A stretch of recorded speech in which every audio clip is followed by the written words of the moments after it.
இயேசு கிறிஸ்துவின் இனிய நாமத்தில் உங்களை வாழ்த்தி வரவேற்கிறேன். இன்றைக்கும் குழந்தை ஞான ஸ்நானம் சரியா என்ற தலைப்புல நம்ம பார்க்க போறோம். இயேசு கிறிஸ்து செய்யாத, வேதத்திலேயும் சொல்லப்படாத இந்த குழந்தை ஞான ஸ்நானம் எப்போ வந்தது, எப்படி வந்தது?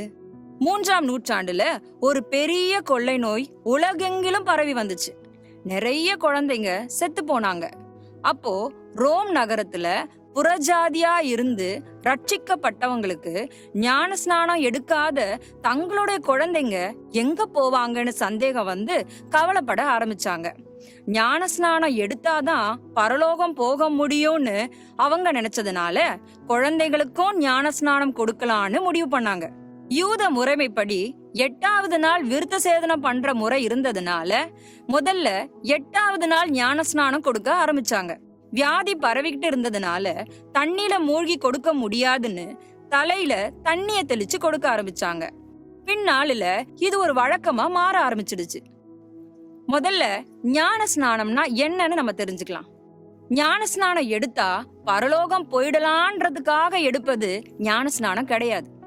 ஞானத்தின் ஸ்நானம் அல்லது ஞானம் வந்த பிறகு எடுக்கும் ஸ்நானம், அதுதான் ஞான ஸ்நானம். சரி, அது என்ன ஞானம்? ரோமர் 6வது அதிகாரம் 4-5 வசனங்களை நம்ம வாசிக்கலாம். மேலும் பிதாவின் மகிமையினாலே கிறிஸ்து மரித்தோரிலிருந்து எழுப்பப்பட்டது போல நாமும் புதிதான ஜீவன் உள்ளவர்களாய் நடந்து கொள்ளும்படிக்கு அவருடைய மரணத்திற்குள்ளாக்கும் ஞான ஸ்நானத்தினாலே கிறிஸ்துவுடனே கூட அடக்கம் பண்ணப்பட்டோம்.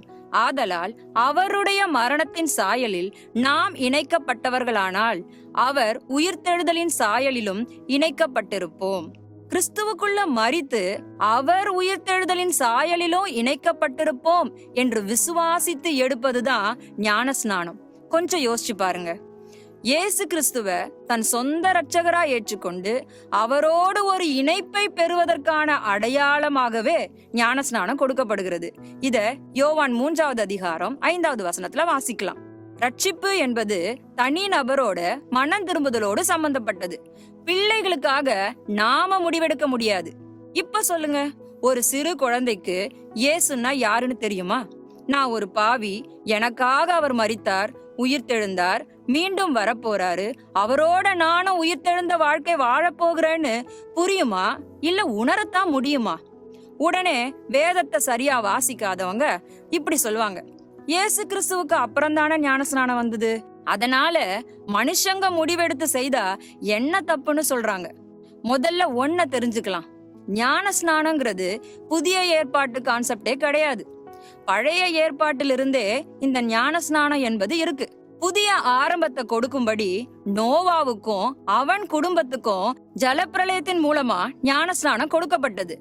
இத 1 பேதுரு 3வது அதிகாரம் 20-21 வசனங்கள்ல வாசிக்கலாம்.